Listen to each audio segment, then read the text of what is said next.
with all this rain we're getting, are we going to have a deer season like we ain't seen in a long time? I believe you're right. Yes, sir. Fawns are hitting the ground right now from basically San Antonio north.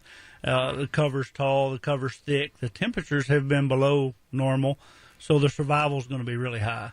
And so the fawns in South Texas are going to be hitting the ground next month. In just a couple of weeks, actually. In the middle of June is the peak fawning date. So, yeah, I think we're going to have an above-average fawn survival rate. And it looks like the antlers are going to follow. So I think we're setting the table for a fantastic hunting season. And it's not just, everybody says, well, we'll always have a good deer hunting season if you feed. Well, yeah, if you feed, you ain't going to have to feed near as much right now. That's right. Mother Nature's filling the feeder right now for you. Yeah. Twisted acacia, all the browse that's going to be out there that is just so high in protein, and then you throw a little bit of Lizzie Eckel feed in there with it, and all of a sudden you're putting that extra that they need to make the huge damn horns. And that's why they call it supplemental feeding. We're augmenting, we're supplementing Mother Nature. So she's doing her part, so now we just need to do our part. And it is a good idea to keep feed out year-round. Those deer will utilize it when they need it. Like we said, the fawns are hitting the ground right now, so the does are lactating. Mama's going to need them. She's struggling nutritionally right now because she's raising 2 or 3 babies. And, of course, Big Daddy Buck, he's got his antlers out to the G2s and G3s now. His main beams are starting to turn the corner, and he's pouring it on. So we need to pour it on for him as well. I think this year is just going to be so phenomenal. And because this year is so good, we're going to have some great hunting for the next year, and possibly it'll even be great the next year because we got so many does that are hitting, the fawns that are hitting the ground. It's all about production. We're actually fawn farmers.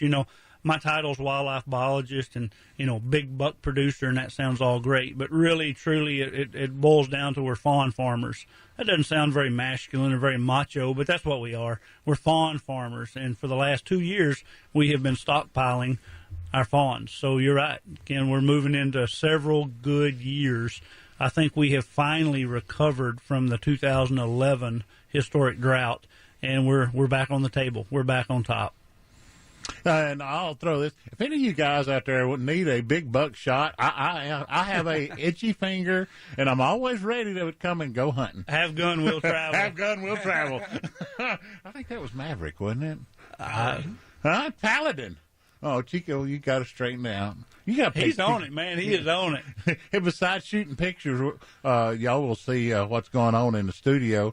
Chico's got the camera set up, and he's been videoing, so y'all will get to see that for long. And that may not be a positive thing. Ken and I have the face for radio. That's why we're here. So. Well, Cody.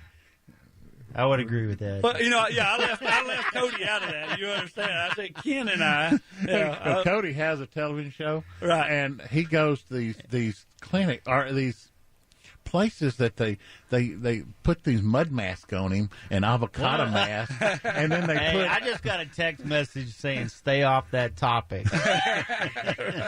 They make him pretty. They make him pretty. Probably gets a massage. Yeah. I shot a commercial for the cucumber guy, Cypress Bend Resort, and they wanted to show that they had these great facilities, and part of it was this massage. So on the World Fishing Network, there's probably a 7.5 second clip of me getting the body massage. Everybody's like, "Oh my!" You'll never live that down. No, I hear about it. I didn't even know about it. Here we are reliving it again 2 years later on the radio. Never again. Kim and I will stay on the radio and not disappoint anybody. Yeah. But I think I'm going to get a pedicure on the next one. Would you take care of this now? It's got so they can see my hammer toe. This nail has got a little snag on it. It's been catching my clothes when I put them on. Right. Yeah, okay. And then a manicure. I got some calluses here from all these fish catches that need to go away. Can you work on this thumb? What happened to that thumb? Looks like it's been through a meat grinder. Yeah, I've been catching lots of fish right now. It's a tough life we're living. Yeah, it's that guy can go, that takes a 60 grit sandpaper and rubs his thumb on it.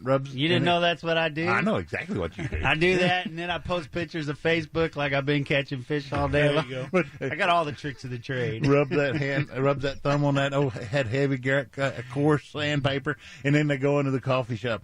Guys, I've been catching fish like y'all ain't ever seen. Look at that thumb. But you don't ever get out of the house. Oh, I fish right out of the front door. That's right. Yeah. That's what I put a pool in the backyard for. Yeah. Not sunburnt, nothing like that. Yeah. So there you go.